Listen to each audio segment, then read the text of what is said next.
tu es tout le temps sur Facebook, tu es tout le temps sur WhatsApp, bref, tu es tout le temps sur les réseaux sociaux. Un homme sur 4 a déjà eu à se plaindre du fait que sa femme soit tout le temps sur les réseaux sociaux. Alors dans cette vidéo, on va parler des dangers qu'a les réseaux sociaux dans la vie conjugale.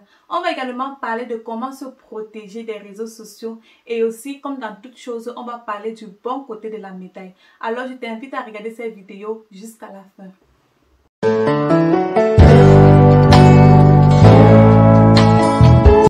Coucou les amis, j'espère que vous allez bien. Moi ça va par la grâce de Dieu.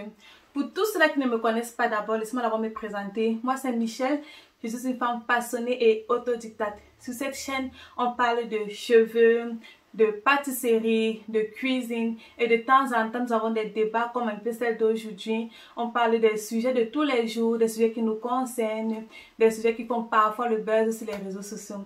Alors je t'invite, si tu es nouveau, à t'abonner et d'activer ta cloche de notification pour ne rien manquer. Alors aujourd'hui on va parler des réseaux sociaux et des femmes mariées.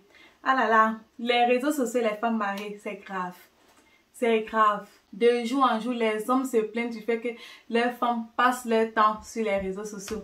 Moi, je suis épargnée. Pour la petite histoire, quand je suis arrivée en Occident en tant que femme mariée, j'étais tout le temps sur les réseaux sociaux.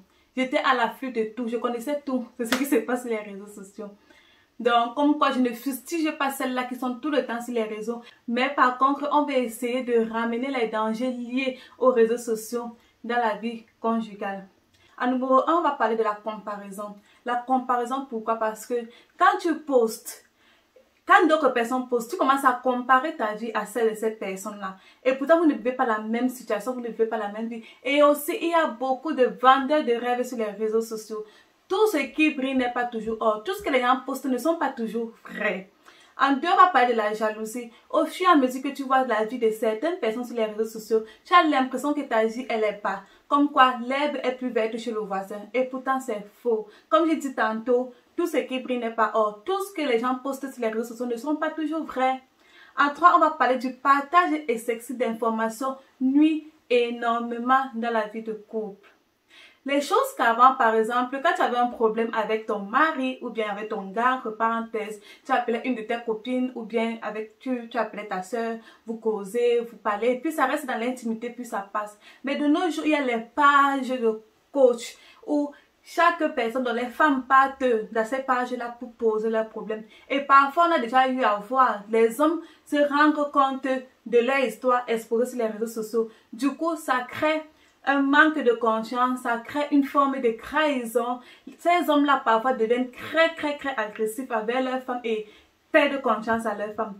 Gardez certaines choses pour vous et puis basta. On va parler de l'infidélité. Il y a certaines femmes qui sont devenues infidèles envers leur foyer à cause des réseaux sociaux. Pourquoi? Parce que, comme je disais tantôt encore, il y a beaucoup de vendeurs de rêves sur les réseaux sociaux. Tu es là avec ton mari, il n'y a pas de problème, tu vis ta petite vie tranquille et tout. Et puis tu es sur Facebook, sur Messenger, un homme vient te blaser et puis te fait miroiter un rêve dans lequel il va te faire croire que tu mérites mieux. Voilà, le foyer bascule du pire au mal. Et tout cela va conduire à quoi? Au divorce également. Vous vous rendez compte par exemple que près de 80% des divorces aux États-Unis sont liés aux réseaux sociaux. Comme quoi, les réseaux sociaux sont vraiment très dangereux pour certains couples. Alors, qu'est-ce que nous devons faire pour remédier à cette situation? Afin de remédier à tout cela, afin de préserver son foyer et de rester vraiment en harmonie dans son couple, on ne vous interdit pas d'être sur les réseaux sociaux, mais vous devez fixer des heures pour être sur les réseaux sociaux. Tu peux t'arranger le matin, tu te lèves, tu sais que tu as apprêté la maison, tu as cuisiné, tu as fait tes tâches ménagères, tu t'es occupé des enfants si tu en as, et puis tu prends 1 à 2 heures de temps pour être sur les réseaux sociaux, et puis basta. En deuxième position, publie rien que ce que tu sais que tu ne vas pas regretter après. Publie seulement ce que tu sais que tu ne vas pas regretter après. Au pire, si tu sais qu'après tu vas regretter ou bien tu sais que tu vas offenser les gens, mieux ne pas publier en fait. Mieux ne pas publier. En troisième position, il faut penser aux enfants. Nos enfants de demain là, la génération dans laquelle nous on se trouve, c'est vraiment 2.0, 5.0 même. C'est rapide. Donc, tout ce que vous postez et tout ce que vous faites sur les réseaux sociaux, pensez que demain après-demain, votre enfant pourra voir ce que vous posez sur les réseaux sociaux. Alors, Le bon côté de la médaille, c'est quoi? Le bon côté des choses, c'est que les réseaux sociaux ne sont pas toujours mauvais comme on veut nous faire croire. Sur les réseaux sociaux, on peut apprendre énormément de choses. Pour moi, par exemple, j'ai appris à faire les gâteaux sur les réseaux sociaux. J'ai appris à faire la pâtisserie sur les réseaux sociaux. Tout ce que j'ai eu, tous les gâteaux que j'ai eu à réaliser, c'est grâce aux réseaux sociaux que j'ai appris à le faire. Sur Facebook, ça, par exemple, je suis sur une page qu'on appelle Motivator Torten für Anfänger. Comme quoi, gâteau pour débutants, bon, bref.